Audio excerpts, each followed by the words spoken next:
반갑습니다. 중간고사 대비 개념 강의 하겠습니다.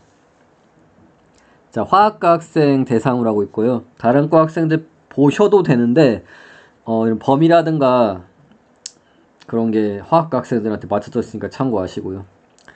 자, 중간고사 날짜 10월 18일이라서 지금 딱 2주 남았어요. 10월 18일까지니까.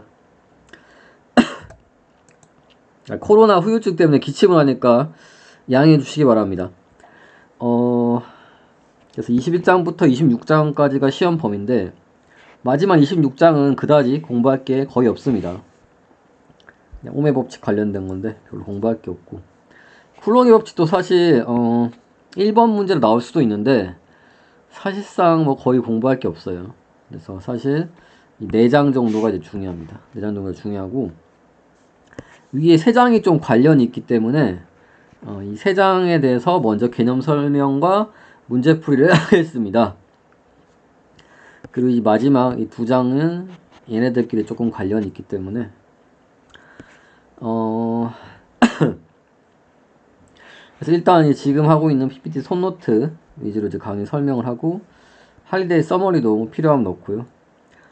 그 다음에 1번이 개념 강의고 2번이 이제 문제풀이인데, 이제 쉬운 예제나 기본적으로 풀어봐야 되는 문제들.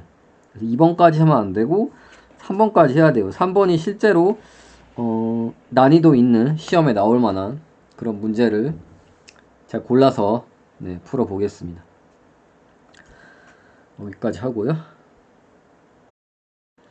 쿨롱의 법칙 개념 강의인데 이렇게 할 게 별로 많지가 않아요. 차지가 뭔지 아셔야 됩니다. 그래서 차지는 전하. 그래서 전하가 뭐예요 하면은 물질이 이제 전기를 띠잖아요. 그걸 이제 정량적으로 나타낸 겁니다. 그래서 전기를 띄었다고 하지 말고 물체가 이제 전하를 가지고 있다 이렇게 설명하는 겁니다. 전기를 띄었다고 하면은 과학적으로 조금 제대로 된 설명이 아니니까 물체가 어떤 전하 Q를 가지고 있다 이렇게 하는 겁니다. 설명하기가 좀 쉽지가 않아요. 그래서 1학기 때도 질량이 뭐예요 하면은 관성을 좀 정량적으로 나타내는 게 질량 M이죠. 얘도 비슷합니다. 물체가 전기를 띄었을 때 얘를 어떻게 수학적으로 좀 나타내요 하면 전하 Q를 띄고 있다 이렇게. Q가 또 음수 양수 두 개가 있습니다. 그래서 양의 차지, 음의 차지가 있기 때문에 보시면은 같은 전하면 어때요? 같은 전화, 남자끼리 어때요? 남자끼리 서로 밀어내죠. 네, 한 공간에 있으면. 네, 잡아당길 수도 있죠. 밀어냅니다, 일반적으로. 그리고, 다른 전화. 네. 어딨어? 다른 전화끼리 서로 잡아당깁니다, 여기 있네. opposite sign, 차지. 남자랑 여자 있으면 서로 이제 끌리는 듯한 힘을 받나요? 네, 그렇게 암기하시면 되고요. 컨덕터 알아야 됩니다. 컨덕터는 도체예요. 도체. 다 시험이 영어로 나올 테니까. 넌 컨덕터는 당연히 부도체고요. 도체가 아닌 거고, 인슐레이터는 절연체인데 전류가 안 흐르는, 결국 부도체랑 같은 뜻입니다. 절연체는 부도체가 전류가 안 흐를 테니까. 그래서 일렉트론이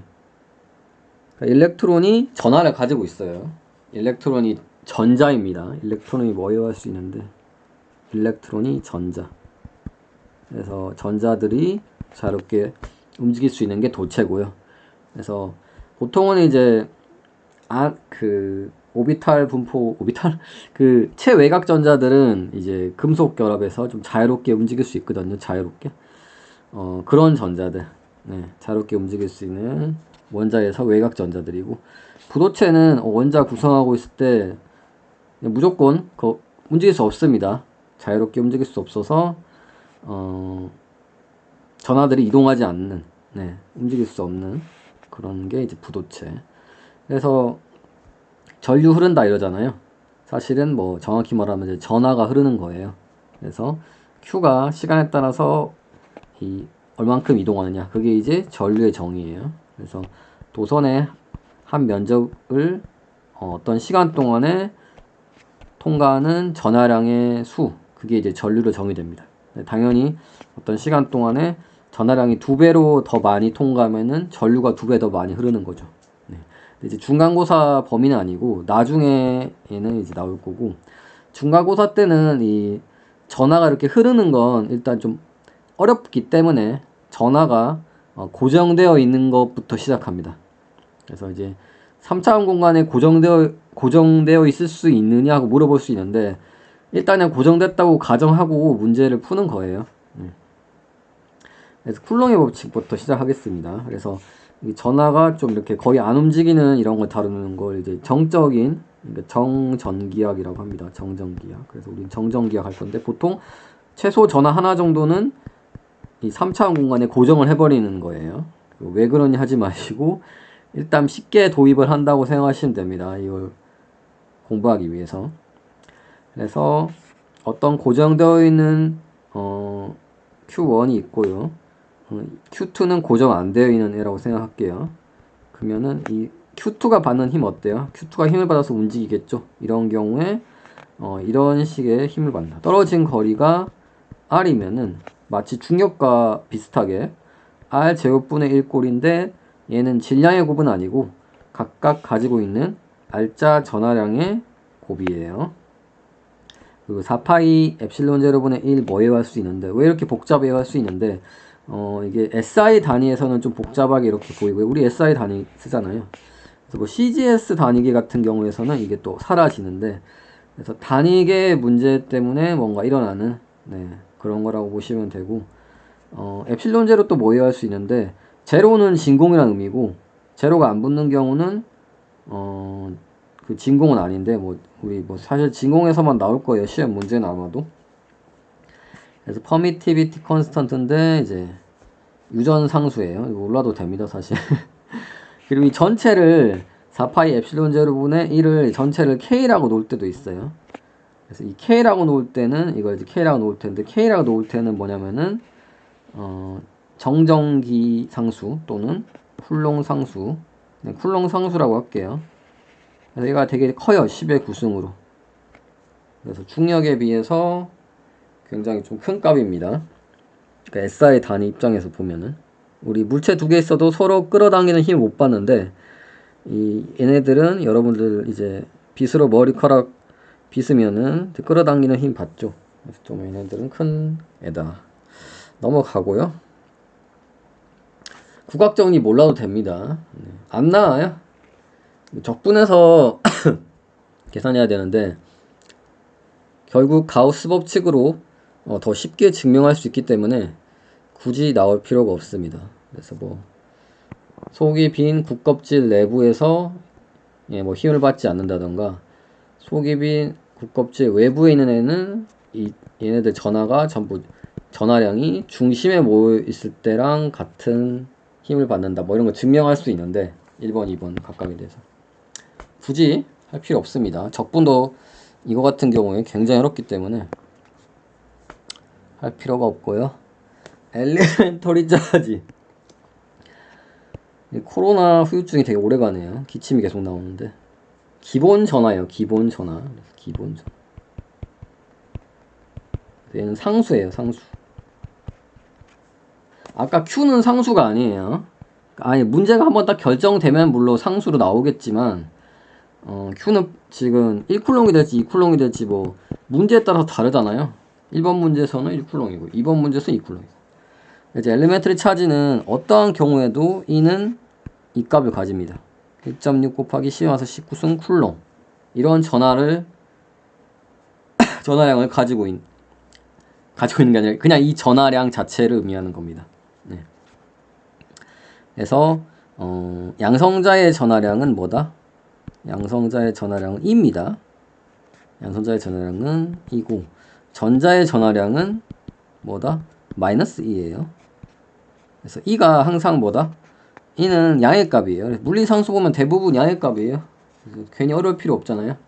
그래서 전자의 전하량은 2가 아니고, 또 이거 일렉트론이라 해서 2라 하지 마시고, 그게 아니고 마이너스를 항상 붙여줘야 돼요. 전자의 전하량 할 때는.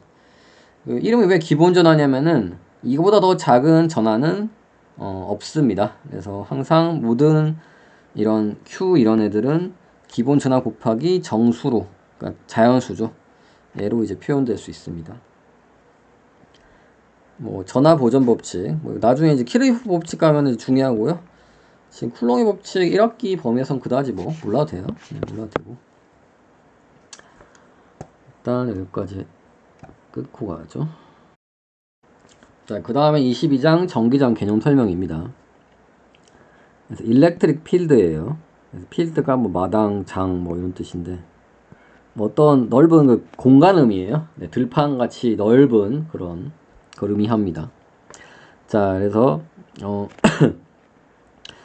자, 어떤 P점에서의 전기장은 어떻게 정해지냐면은 그 P점에서 어떤 전화를 갖다 놨을 때, 그러니까 원래는 없었는데, 아니, 처음에는 없었는데 여러분들이 만약에 외부에서 멀리 가져와서 여기 딱 갖다 놨을 때 얘가 받는 전기력을 시험 전화에, 그러니까 얘 갖다 놓은 거의 전화량으로 나눈 값이 전기장으로 정의됩니다. 그래서 무슨 말이야 할 수 있는데, 자, 일단 플러스 Q만 있다 생각할게요. 라지 Q. 얘 혼자 있었는데 여러분들이 외부에서 이 작은 Q를 가져왔어요. 그럼 이 작은 Q는 힘을 받게 되겠죠. 어떤 힘? 앞장에서 배웠던 쿨롱의 법칙에 의해서 쿨롱 힘, 얘를 받게 됩니다.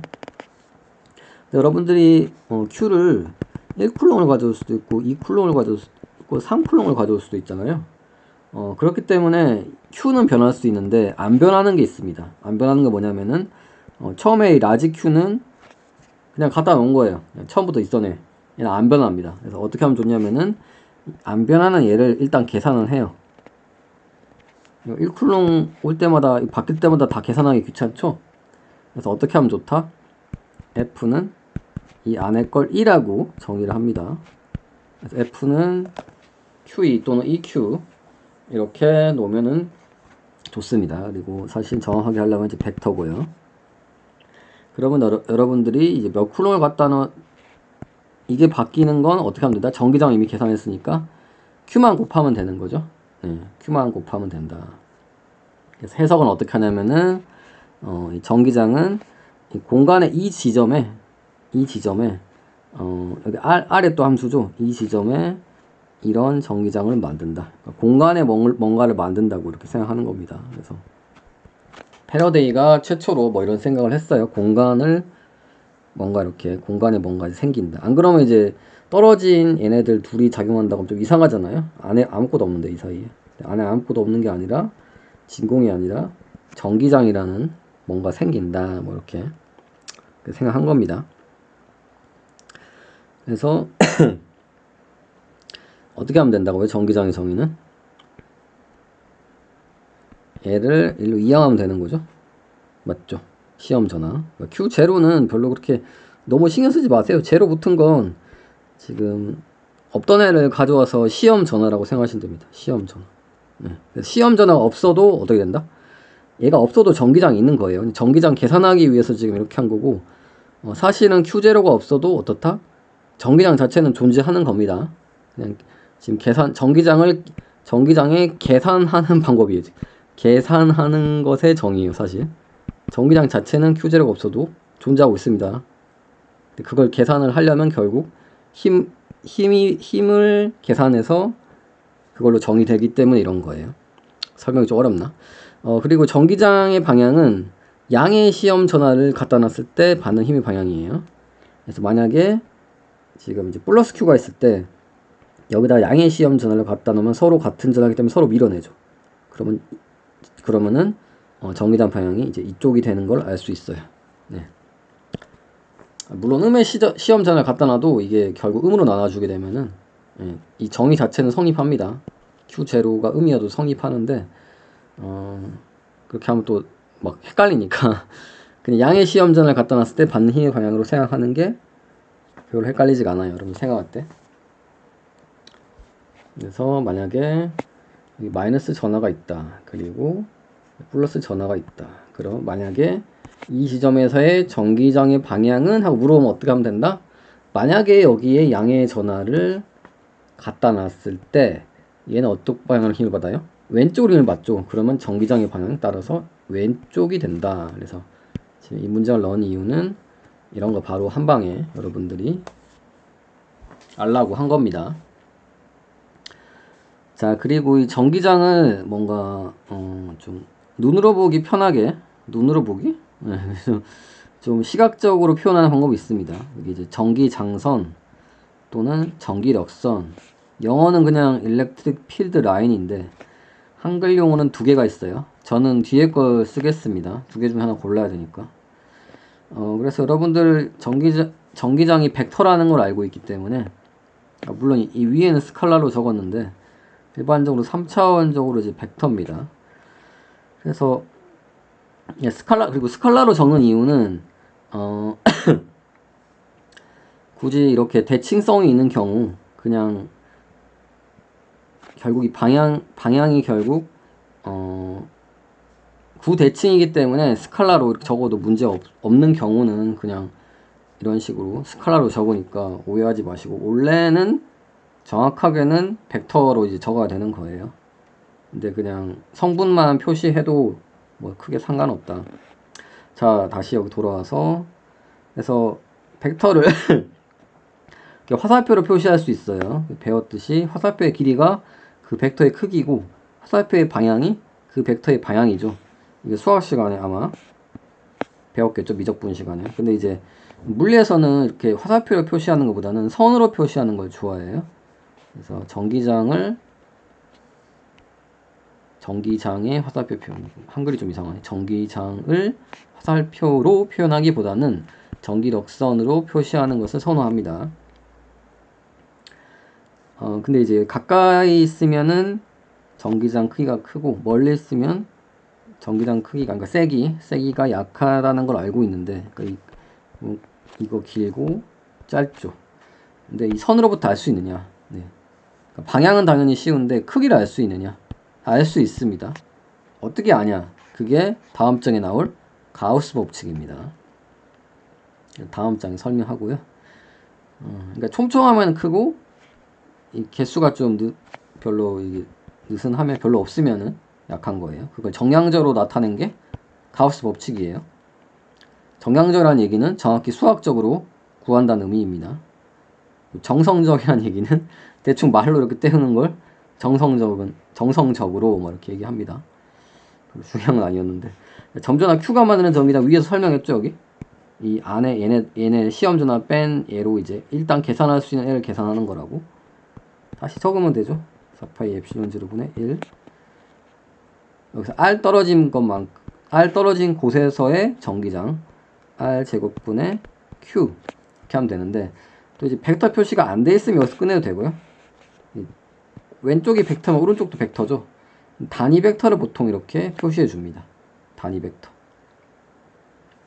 그래서 이 벡터의 R 성분은 다시 쓰면 어떻게 되겠어요? 보통 이렇게 적고요. 4파이 엡실론 제로분의 1 R 제곱분의 Q.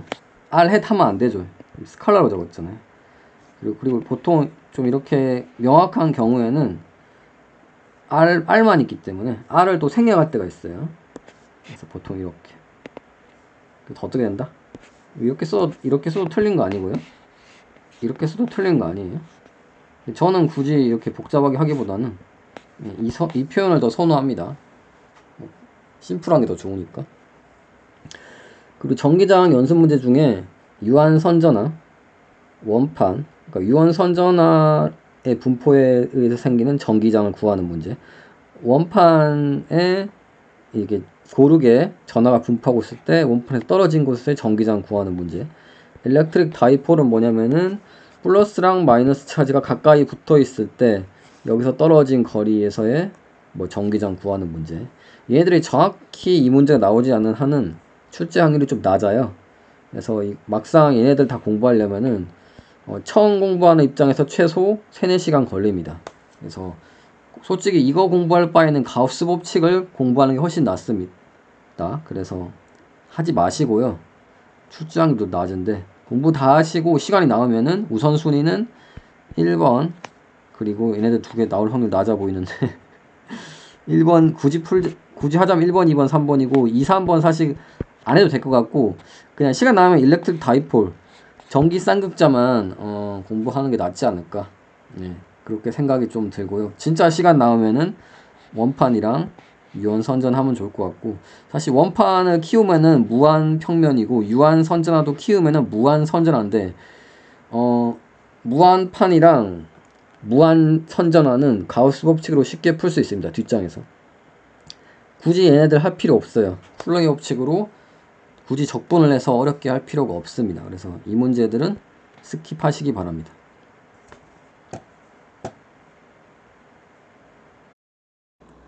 (23장) 가우스 법칙이고요. 자, 폐곡면을 안에서 밖으로 통과하는 알짜 전기력선의 개수는 폐곡면 안에 알짜 전락이랑 비례한다는 게 이제 가우스 법칙인데, 무슨 말인가 이렇게 읽어보면 뭔 말인지 몰라요. 그 수식을 일단 써보세요. 그래서 파이 E가 뭐냐면은, 가로 빼고 읽어보세요. 폐곡면을 통과하는 전기력선 개수. 이러니까 좀 낫네요. 자, 그리고 이게 뭐랑 비례한다? 폐곡면 안에 있는 알짜 전하량 Qin. E는 그래서 안에 있는 거란 뜻이에요. 뭔 말이냐면은, 좀 쉬운 예제. 자, 플러스 Q가 있고요. 얘가 만드는 전기력선 그려보세요. 어떻게 그리면 된다? 자, 여기 플러스 Q를 갖다 놓으면 힘은 어느 방향으로 받아요?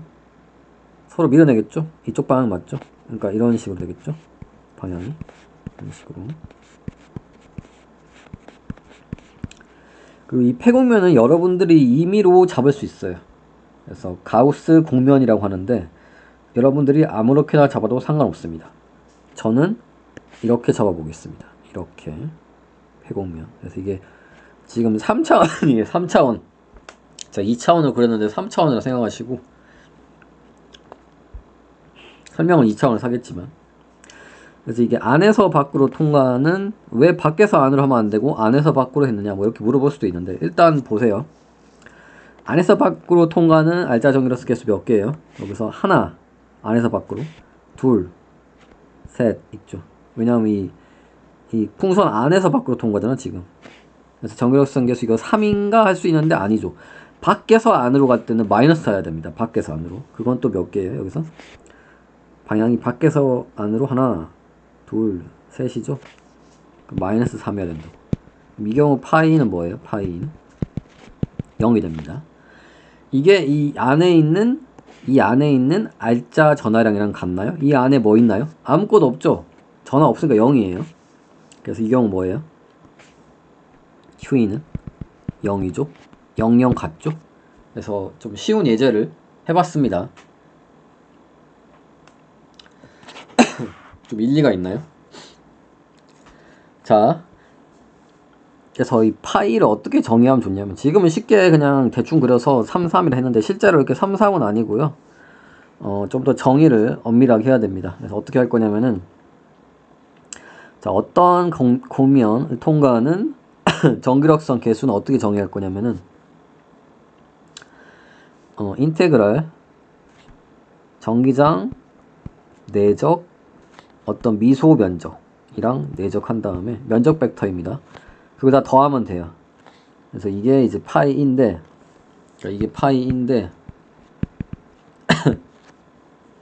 왜 이렇게 정의했느냐? 그러니까 이 정의 자체의 의미도 또 지금 이게 뭘 의미하는, 수학적으로 이게 또 뭔지 모를 수 있죠. 그래서 일단 계산을 할 수 있어야 되니까 수학적으로 어떻게 계산하냐는 여기 있어요. 그래서 일단 면적 벡터라는 걸 정의해야 되는데, 정의입니다.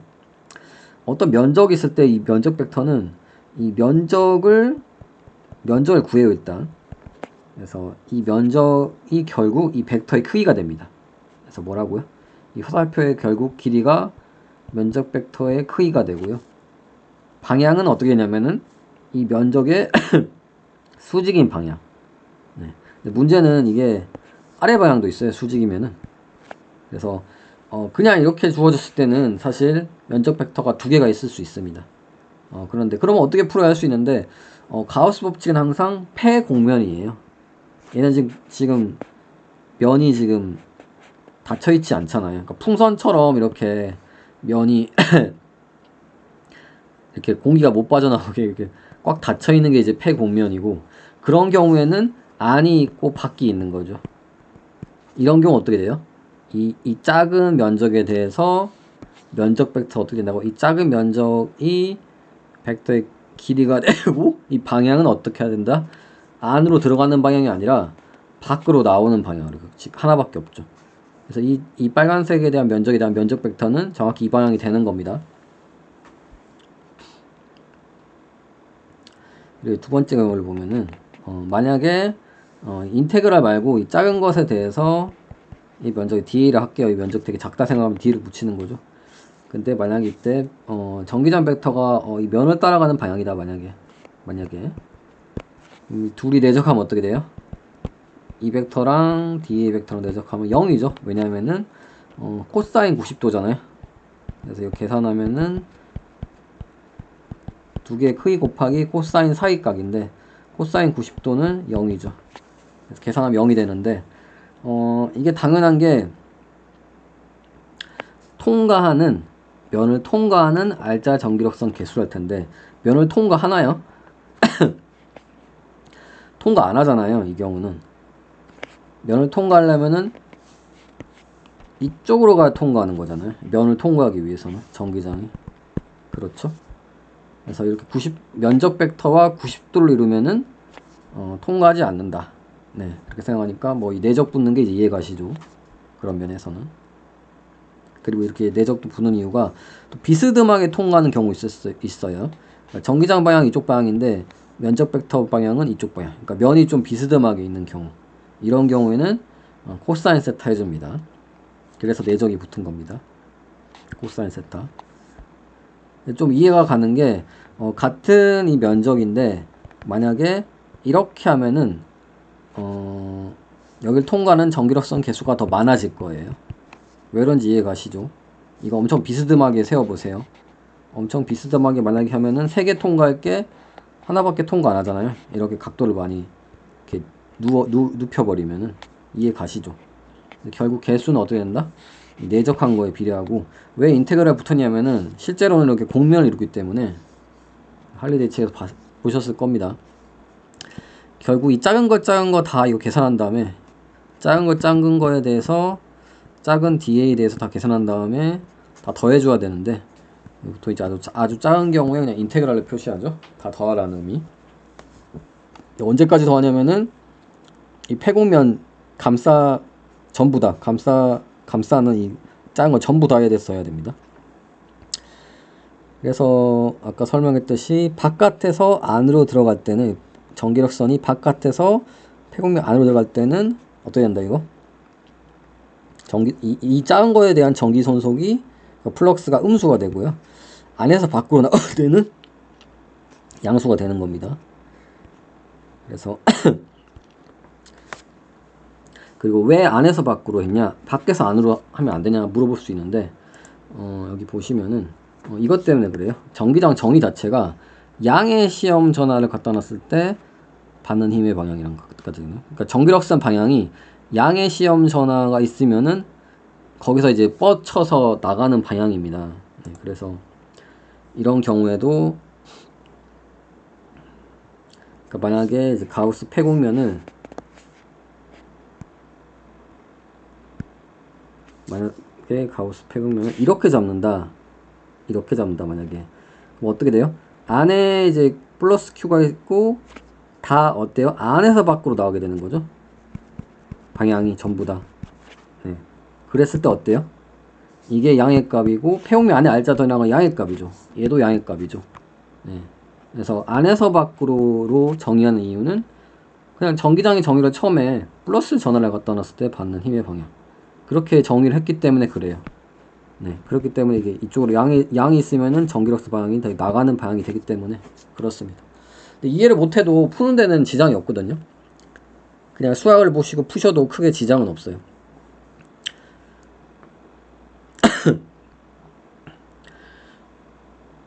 그래서 가우스 법칙 수식은 결국 어떻게 되느냐?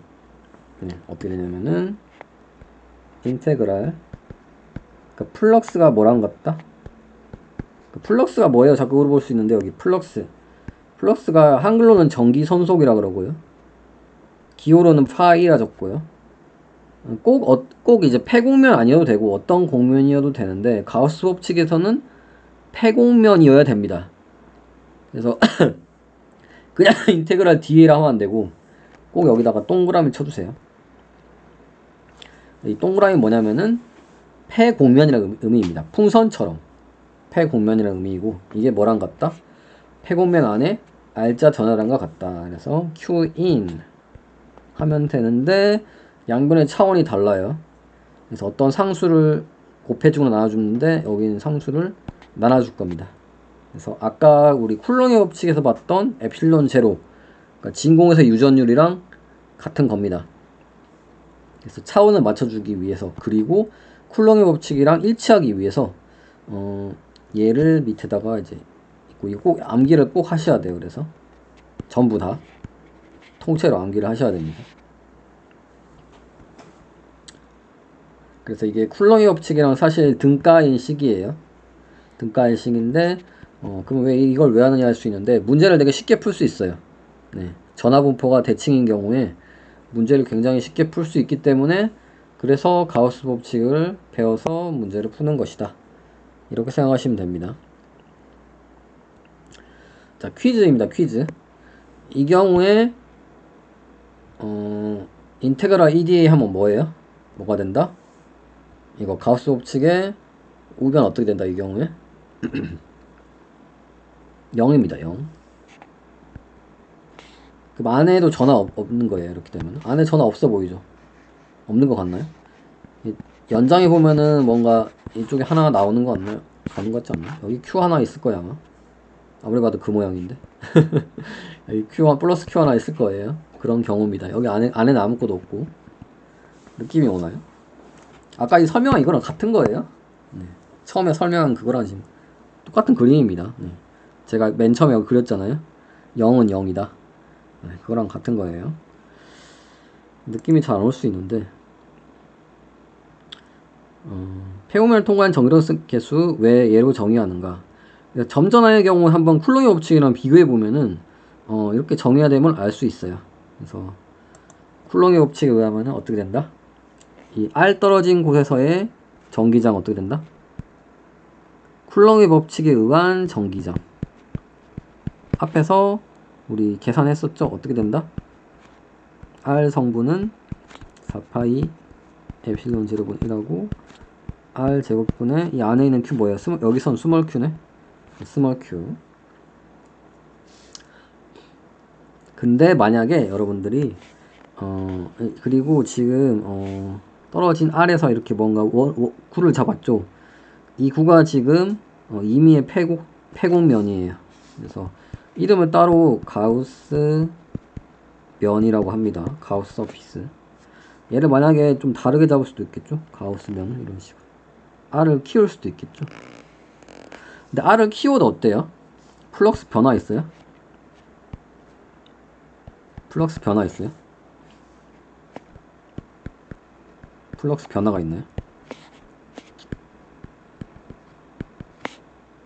일정이죠. 일정이 아니라, 그러니까 이렇게 잡아도 같고, 물론 이렇게 잡으면 0이지. 없잖아 안에. 이제 들어오는 거랑 나가는 거랑 같으니까 알짜 0이 되고. 그러니까 이렇게 대칭으로 잡는 경우 어때요? 일정하겠죠. 자, 그러면 이렇게 대칭으로 잡는 경우에 의해서 어떻게 되겠어요? 이거 계산해 보면은 어차피 내적은 코사인 0이기 때문에, 왜냐면은 이 면적 벡터랑 뭐랑 같아요? 이 방향이랑 같죠. 이 방향이랑 같으니까 어떻게 된다? 결국 이 면적을 다 계산하면은 이 표면적이 됩니다. 결국 어떻게 된다? 그래서 4파이 r 제곱이 9의 표면적이죠.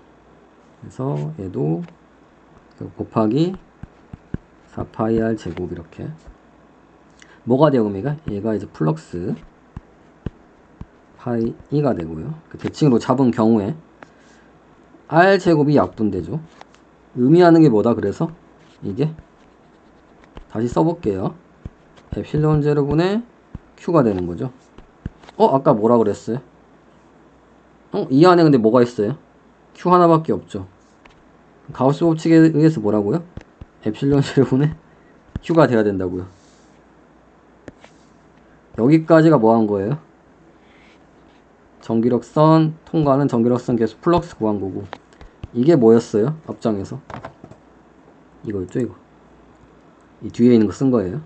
에필론 제로분의 가우스 면 안에 있는 q. 같네요. 네, 같습니다. 그래서 어떻게 된다?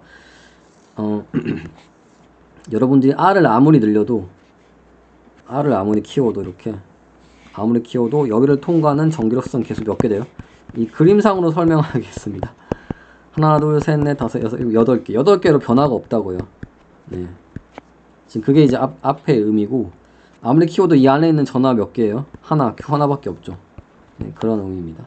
그래서 이제 면적이 있어서 여러분들이 좀, 면적이 왜 있지? 할 수 있는데, 면적이 있어야 돼요. 네. 면적이 이제 2배 멀어지면은, 겉면적은 4배가 되는 거죠.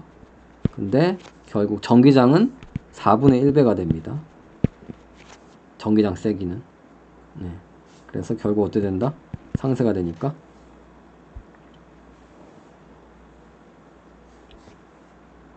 여기 통과하는 전기력선 개수는 같아집니다. 그 의미입니다. 그리고 만약에 이게 대칭 아니게 잡으면 어떻게 돼요 할 수 있는데, 대칭 아니게 잡아도 이렇게 근사를 결국 하면 어떻게 된다? 이쪽 성분에 의해서는 면적 벡터가 이쪽 방향이잖아요. 근데 전기장 방향은 이쪽이니까 이쪽 면적에 대해서는 뭐다? EDA가 0이 되는 거죠. 네, 직각이니까. 그럼 이쪽 면적에 대해서만 되는데, 사실 얘나 같아요. 이게 1일 때나 2일 때나 같아요. 왜 그렇다고? 아까 같다 그랬잖아요. 둘 다 2개 통과, 얘도 2개 통과하고 얘도 2개 통과하잖아요. 플럭스 같으니까 결국 원이랑 같은 플럭스를 가지게 되는 겁니다. 그래서 지금 점전화의 경우만 지금 뭘 증명한 거냐면은 쿨롱의 법칙이나 가우스 법칙이랑 같다는 걸 증명했고요. 그리고 더불어 EDA로 정의하는 이유는 느낌이 오죠. 멀어질수록 이제 얘가 작아지는데 그만큼 얘가 그러니까 얘랑 좀 멀어지면은 얘는 약해지는데 얘는 커지니까 결국 이 둘이 상쇄돼서 이렇게 대칭으로 잡는 경우에 얘가 결국 플럭스가 변하지 않아요. 그러니까 얘가 커도 얘가 변하지 않습니다. 그래서 면적이 꼭 들어가야 됩니다. 면적 안 들어가면 여러분들이 가우스면을 크게 잡으면은 이게 어떻게 되겠어요? 통과하는 전기력선 개수가 더 많다고 정의가 돼야 되기 때문에 그렇게 하면 안 되고 이렇게 면적이 꼭 있어야 됩니다. 적다고 되기 때문에. 네. 무슨 말인지 어쨌든 알면 됐습니다. 그래서 다양한 전화 분포에 의한 전기장을 여러분들이 하면 되는데 점선 명구, 이게 제일 기본적인 예제입니다. 이제 구는 좀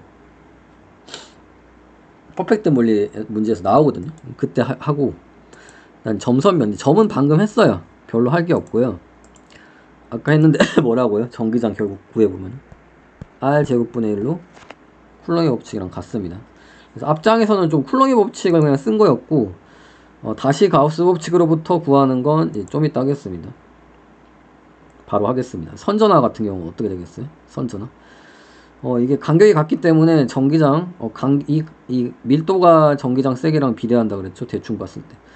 이거 밀도가 같네 할 수 있는데 그게 아니고, 이게 여러분들이 이제 이쪽에서 보면 어떻게 되냐면 3차원적으로 해야 되기 때문에 퍼지면서 점점 이 전기력선 밀도가 갈수록 이렇게 줄어듭니다. 그래서 이 가까이 있는 이 근처에서는 당연히 전기장이 세고, 만약에 멀어진 곳에서 보면은 어때요?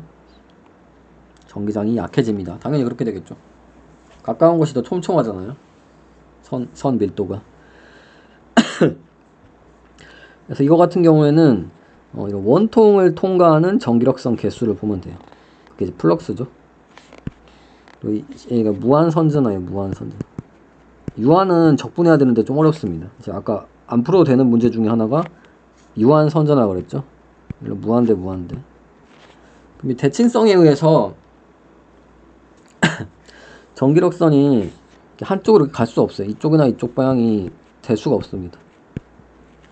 그럼 이쪽에 제가 보는 때는 이쪽인데, 저 반대쪽에서 보는 사람은 왜 하필 이쪽이 돼야 되냐, 방향이 바뀌거든요. 그러니까 대칭성에 의해서 이렇게 한쪽 방향의 선호를 가질 수가 없어요. 자세한 설명은 뭐 굳이 생략하고 다 무슨 말 하는지 알 테니까. 그래서 방향이 이렇게 나오는 방향으로밖에 될 수 없어요. 대칭성에 의해서. 그래서 이 면 있죠, 이 면. 원통의 옆면이라 그래야 되나? 네, 이면을 통과하는 정기력선 개수는 어떻게 된다? 이렇게 원통의 반지름을 2배로 늘려도 어떻게 된다? 변화가 없겠죠. 왜냐면 이게 퍼지지가 않잖아. 이렇게 갑니다. 그냥 이렇게. 그래서 지금 정확한 증명이 아니라 이 선 모양을 보고 좀 추측하는 거예요. 그럼 이제 만약에 이 여기를 통과하는 정기력선 개수랑 여기를 통과하는 정기력선 개수가 같게 되겠죠. 만약에 이런 분포라면. 그래서 이 면적이 그러면 여기서 몇 배가 됐어요? 만약에 반지름이 2배가 됐으면은 여기 1이고 2면은 이 옆면적 뭐예요? 2파이 r 떨어진 거리가 r입니다. 2파이 r 이 여기서 여기까지 거리가 이제 h 높이면은 2파이 h가 이 옆면적이죠. 옆면적. 근데 아까 전에 뭐라고요? 인테그랄 dA, 그러니까 EA라고 하세요. 예, 계산하기 귀찮다. 다 더하면 돼. 그래서 A가 2배가 되는 거죠. 근데 이게 같아야 되잖아요. 가우스 법칙에 의하면. 지금 이 통과하는 게 만약에 같다면은. 이게 이제 2분의 1배가 돼야 되는 거죠. 그래서 R이 2배가 되면은 전기장은 R분의 1이 돼야 되죠. 그래야 곱해서 1 될 거 아니에요. 그래서 결론이 뭐다? 어떻게 돼야 된다, 얘는? 추측을 해보니까 R분의 1꼴이 돼야 된다. 지금 설명하는 거 잘 모르겠으면은 몰라도 됩니다. 이 여기서부터가 진짜예요. 밑에서부터. 지금 개념 설명하는 거예요, 지금. 면전화는 어때요? 면전화? 만약에 이런 분포가 진짜라고 하면은 이런 식으로 이제 간다고 하면은密도가 변하지가 않죠. 멀리 가도 계속 이렇게 직선으로 가면 상수가 됩니다. 기분 나쁘게도 멀어지면 약해져야 될 것 같지 않나요? 당연히. 신기하게도 면전화의 경우에는 이거 무한을 제가 업데이트를 하겠습니다. 무한 면전화 같은 경우는 어떻게 되냐면은 멀어져도 전기장이 안 약해져요. 신기하게도 상수입니다. 상수. 보시면 자, 이렇게 만들었을 때 이 면을 통과하는 거나 이 면을 통과하는 게 변화가 없습니다. 이렇게 더 키워도 2배로 더 키워도 통과하는 건 변화가 없더라. 그래서 지금까지 했던 걸 다 잊어버리셔도 되고요. 지금까지 뭘 하고 싶었냐면은 이제 여러분들 좀 이해 가라고 개념 설명을 하고 싶었는데 잘 전달이 안 됐을 수도 있을 것 같은데 다 잊어버리셔도 되고요. 지금부터가 진짜입니다. 지금부터 하는 게 여러분들 시험 답안지에 써야 되는 부분이기 때문에 개념을 잘 이해 못했어도 계산을 할 수 있거든요. 이제 계산만 잘하면 되기 때문에 다 잊어버리시기 바랍니다. 자, 지금부터 중요합니다. 빨간색으로 하겠습니다. 자, 점전화에 의해서 만들어진 R 떨어진 곳에서의 전기장을 가우스 법칙으로 구하시오. 그게 이제 문제고요. 뭐 어떻게 하면 되냐면은 가우스 면을 대칭으로 잡아야 돼요. 이렇게 대칭으로. 왜 대칭으로 잡느냐? 이렇게 이상하게 잡으면은 이 떨어진 곳에서의 전기장이 다 다를 수가 있겠죠. 그래서 그렇게 하면 안 되고 대칭으로 잡으면 어때요? 대칭성에 의해서 각 이 점에서의 전기장의 크기는 어떻게 되겠어요? 당연히 같겠죠. 떨어진 거리 같잖아요. 구대칭을 이룰 거기 때문에 크기가. 그래서 결국 어떻게 되겠어요? 이 작은 면적 이 작은 면적 하나, 이거 작은 면적 하나. 다 여기에 대해서 E가 다 크기가 상수입니다. 네. 상수, 그거 곱하기 면적이죠. 그거 다 더하면 어떻게 돼요? 인테그럴 하니까 좀 어렵나요? 작은 거에 대해서 다 E가 상수예요. 그거 곱하기 DA죠. 사실 내적도 있을 필요 없는 게 다 평행입니다. 면적 벡터랑 전기장 방이랑 평행이기 때문에 코사인 0이기 때문에 이제 1이 되는 거기 때문에 이 내적도 사라지고요. 얘도 밖으로 나오게 되죠. 결국 뭐다? 면적을 다 더한 거예요. 면적을. E는 그냥 상수고 이 대칭으로 잡았기 때문에 이 구 위에 어떤 점에서도 물론 방향은 다르지만 크기는 다 1호 상수고 방향은 다 이제 원점에서 나가는 방향이에요. 그러니까 보통 그걸 이제 R 방향이라고 하거든요. R 방향. 그래서 어떻게 뭐예요? 이렇게 하니까 표현이 좀 이상하네. 작은 a에 대해서 다 더하면 돼요. 작은 a에 대해서. 그럼 얘는 그냥 2 곱하기 4파이 r 제곱이 되는 겁니다. 쉽게 설명하려고 이렇게 했는데 쉽게 설명하려고 하니까 더 어려운 것 같아. 그냥 항상 0도니까 이거 사라지고요. 이 항상 상수고, 그리고 벡터도 지금 쓸 필요가 없는 게 방향이 다 같아요. 결국 크기만 쓰면 되고. 결국 뭐예요? 이거고, 얘는 뭐냐면은 그냥 구의 표면적 말하는 겁니다. 따라서 아랫게 되는 겁니다. 이렇게 설명하는 게 낫겠네. 여러분들 시험 쓸 때는 어떻게 하면 되냐면요, 시험 문제 풀 때는 이거 안 써도 됩니다. 굳이 한 방에 이거 쓰면 돼요. 이거 한 방에 이거 쓰시고요. 는 뭐다? 엡실론 제로분의 이 안에 뭐가 있다? 짱 이 q가 있는 거죠. 이렇게 적으면 돼요. 따라서 뭐다? 따라서 전기장은 4파이 엡실론 제로분의 r 제곱분의 q. 그래서 쿨롱의 법칙 지금 안 썼습니다. 그냥 가우스 법칙으로 푼 거예요. 그래서 보통 이렇게, 그리고 좀 더 이제 매너 있게 해주려면은 R의 성분이다, 이렇게 R 성분이다, 이렇게 생각하시면 되시고, 벡터로 표시하려면은 결국 뭐예요? R 성분 곱하기 R이 되죠. 단위 벡터 곱하기 단위 벡터의 성분. R은 중심에서 나가는 어떤 임의의 방향이에요. 이쪽 나가는 방향이 다 R이 됩니다. 중심에서 나가는 방향. 그리고 보통 세타나 파이 헷 방향 안 배웠을 수도 있는데 그건 없기 때문에 얘만 있고, 다 있으면 어떻게 된다? 앞에 그냥 써주고 R 헷 이렇게 해주면 벡터로 표시되는 건데, 여기까지만, 그러니까 여러분들 시험 풀 때는 이거 쓰시고요. 이거 쓰시면 됩니다. 이렇게. R 없어도 상관없어요. 이거 없어도 상관없고. 이거 굳이 쓸 필요 있나? 없을 것 같은데. 그러니까 두 줄로 풀 수 있는 문제예요. 지금 설명한다고 지금 길어졌는데 두 줄로 풀 수 있는 그런 문제입니다. 무한 선전화 같은 경우 볼게요. 무한 선전화 어떻게 하면, 가우스 면을 원통으로 잡으면 좋아요. 여러분들이 그냥 정하는 겁니다. 얘 원통으로 이렇게. 그리고 이 화살표가 아까 전에 이렇게 일정한 간격으로 나가서 막 이렇게 증명한 것처럼, 아까 그건 증명 아니고 이렇게 되는 것은, 이 전기로서는 이렇게 된다는 보장이 없잖아요. 근데 확실하게 알 수 있는 건 뭐다? 이 선 대칭에 의해서 지금 이 지점에 통과하는 이 지점에서의 전기장은 어떻게 되겠어요? 크기가 다 같습니다. 원통이거든요. 그러니까 위에서 보면 이렇게 된 거. 그러니까 이 분포는 잘 모른다고 하더라도 크기가 다 같은 건 알고 있죠. 네.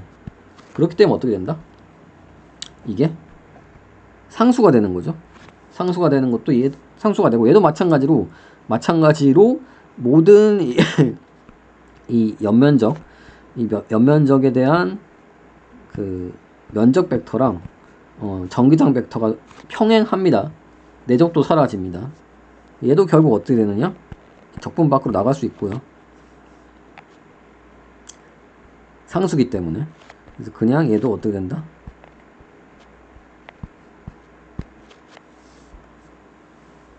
이렇게 하면 안 되는구나.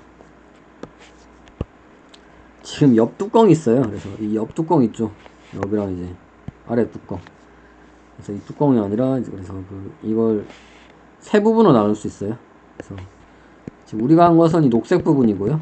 이 노란색이랑 시안색도 있기 때문에, 그래서 어떻게 하면 된다? 이 녹색 부분에 대해서는 옆면이고요. 벡터 표시 굳이 해줄 필요가 없죠. 그 다음에 노란색은 어떻게 된다? 노란색은 검정색 하겠습니다. 이거 옆이라고 해야 되나? 옆 뚜껑이라 해야 되나? 윗 뚜껑이라 해야 되나? 뚜껑 1. 근데 얘는 왜냐면은 면적 벡터가 항상 이쪽 방향이잖아요. 그래서 이제 전기장 방향은 이거 무한이기 때문에 옆에 더 있어요. 이게 이렇게 가우스 면이 지금 유한한 거지, 가우스 면 원통을 여러분들 유한하게 잡은 거지. 선은 계속 있습니다. 전기장은 계속 이렇게 있다는 얘기예요. 이렇게. 그렇기 때문에 이제 이 면을 통과하는 건 어때요? 없죠.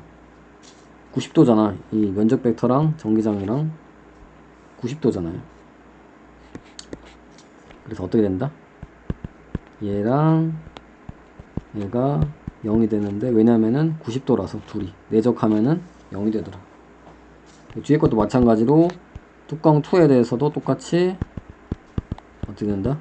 0이 되겠죠? 여기에 대해서도 통과하는 거 없잖아요.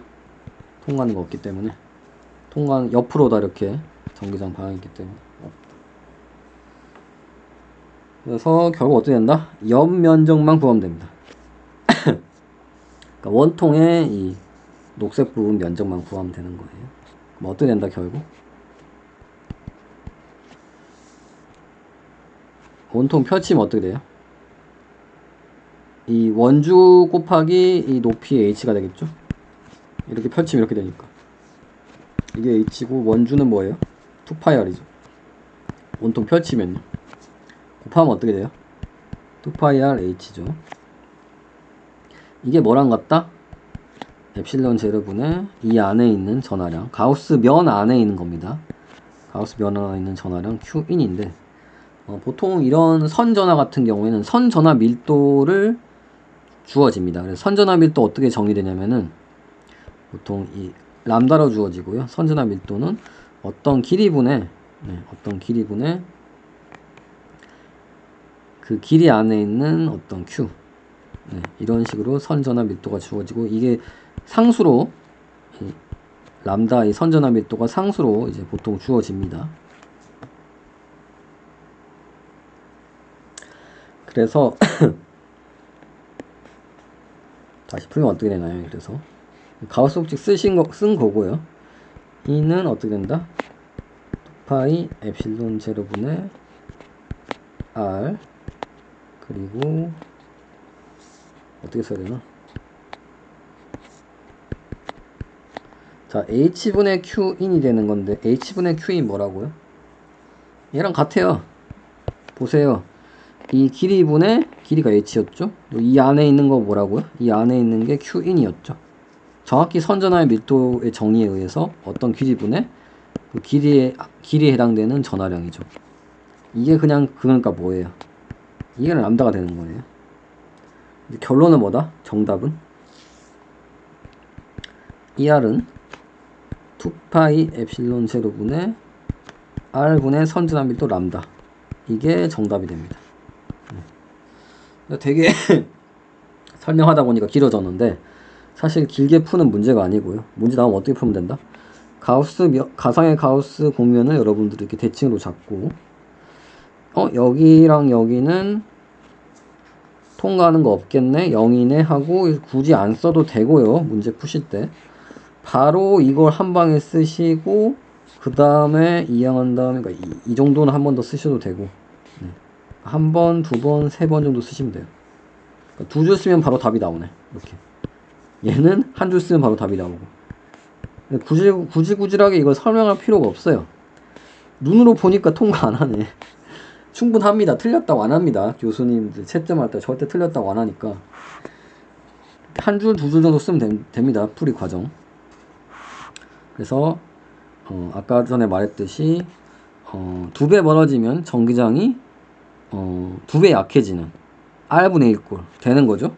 R분의 1꼴. 나머지는 다 상수니까 되는 거고.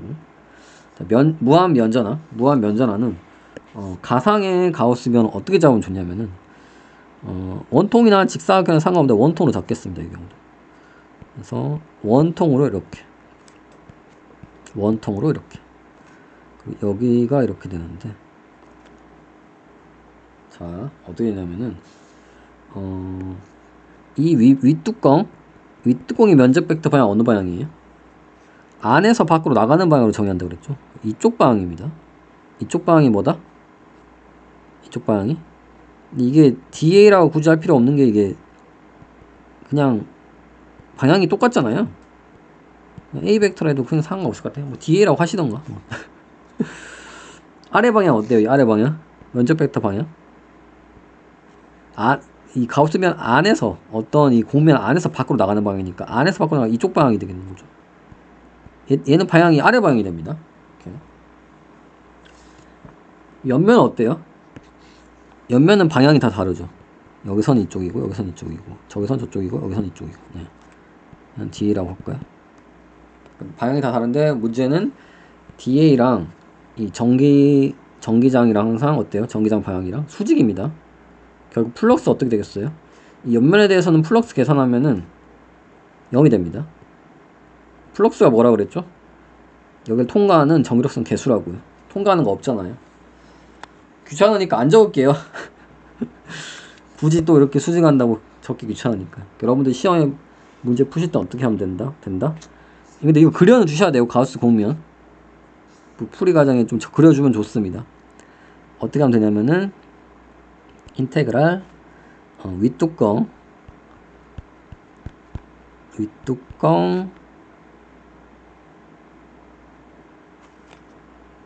이거 굳이 써줘야 되나? 방향도 같기 때문에 정말 다 써주면 이건데 다 써주면 이거고 아래 뚜껑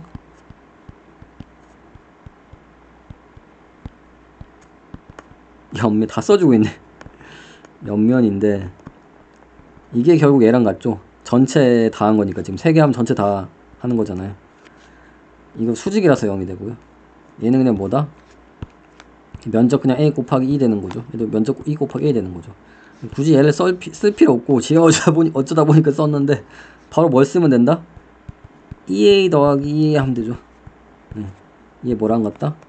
엡실론 제곱분의 q인 적으면 됩니다. 그럼 이거 정리하면 어떻게 된다? 답은 2 엡실론 제곱분의 a q인 하는데 이 면전화의 경우에 어떻게 정의되냐면은 면전화는 보통 면전화 밀도는 보통 시그마라고 정의되고요. 시그마 어떻게 정의된다? 어떤 면적분의 그 면적에 있는 전하량 Q로 정의가 됩니다. 근데 그게 얘랑 같아요. 이 A는 가우스면을 잡았을 때 이 면 있죠, 이 면적이고 이 면적에 있는 Q 여기 있는 Q를 지금 써야 되는데 그게 정확히 면전화 밀도의 정의에 해당되는 그 Q입니다. 정답은 뭐다? 얘를 시그마로 바꾸면 되니까 정답은 E는 그러니까 크기만 적는 겁니다. 이 경우는 지금 방향이 두 개가 있기 때문에 전기장 수학적으로 나타내려면 나타낼 수 있는데 그냥 크기만 하고 보통 물어볼 거예요. 이 엡실론 제로분의 시그마 얘가 정답이 됩니다. 그래서 떨어진 거리에 무관합니다. 상수입니다. 기분 나쁘게도 아주 멀리 있어도 또는 아주 가까이 있어도 무한이라는 특징이기 때문에 무한의 특성에 의해서 멀리 있나 가까이 있나 여러분들 여기 1쿨럼을 갖다 놓나 이 가까운 곳에 1쿨럼을 갖다 놓나 신기하게도 1쿨럼이 받는 힘은 같습니다. 너무 길어졌네. 어쩌다 보니까. 자, 정리고요. 쿨럼의 법칙 뭐라고요? 이 Q가 고정되어 있고 자유롭게 움직일 수 있는 스몰 Q가 있을 때 이 스몰 Q가 받는 힘은 어떻게 된다고요? 4파이 엡실론 제로분의 R 제곱분의 QQ 뭐 이렇게 된다고요. 그리고 이 경우는 어때요? 이 라지 Q가 만드는 전기장 라지 Q가 R만큼 떨어진 곳의 전기장은 이 스몰 Q가 없어도 된다 그랬죠. 유도할 때 필요한 거 우리 다 알잖아요. 어떻게 된다? 4파이 엡실론 제로분의 1 R 제곱분의 이 가운데 있는 Q 좀 정확히 해주려면은 뭐 이렇게 ER 해줘도 되고요. 아니면은 벡터를 표시하고 싶으면은 이걸 이렇게 해주고 R 해주면 됩니다. 이 경우도 벡터를 표시하고 싶으면은 벡터 표시해주고 R 해주면 됩니다. 자, 플럭스의 정의 뭐였죠? 플럭스의 정의는 인테그랄 EDA로 정의했습니다. 플럭스가 또 뭐였죠? 의미? 어떤 폐곡면, 폐곡면 꼭 아니어도 돼요. 어떤 면을 떠나는 전기력선의 개수입니다. 의미는. 자, 가우스 법칙의 수식이 뭐였죠?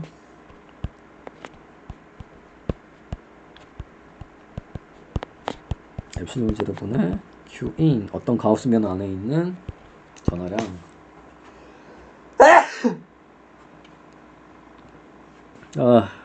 자, 틀렸죠? 어디 틀렸어요? 동그라미 해줘야 된다고. 그래서 플럭스 자체는 꼭 폐곡면 아니어도 되는데 가우스 법칙에서는 폐곡면을 쓴다고요. 그래서 이 동그라미 꼭 해줘야 됩니다. 폐곡면. 그러니까 풍선처럼 이렇게 닫혀 있어야 된다고요. 면이 여기서 이렇게 끝나면 안 돼. 닫혀 있어. 그리고 안이랑 밖이 구분될 거 아니에요. 안으로 바깥으로 나가는 방향, 이게 이제 면적 벡터 방향이고. 네, 그렇습니다. 무한 선전하는 전기장 어떻다고요? 이는 2파이 엡실론 제곱분의 1 R분의 람다. R분의 1 꼴이었죠? 그냥 에어버리세요. 네. 저도 에우고 있는데. 무한 면전하는 전기장 어떻다고요? 무한의 특성 때문에 멀어져도 약해지지가 않네? 이는 2 엡실론 제로분의 시그마. 이렇게 됐습니다. 두 개 그냥 에어버리세요. 얘도 그냥 벡터 표시 별로 안 좋아하니까 저는 없애버리고, 얘도 이렇게 점 무한선 무한면. 네. 그래서 R 제곱 R의 영승이죠. 얘는 없으니까. 이렇게. 여기까지 하고요. 퍼펙트 물리 문제 올리도록 하겠습니다.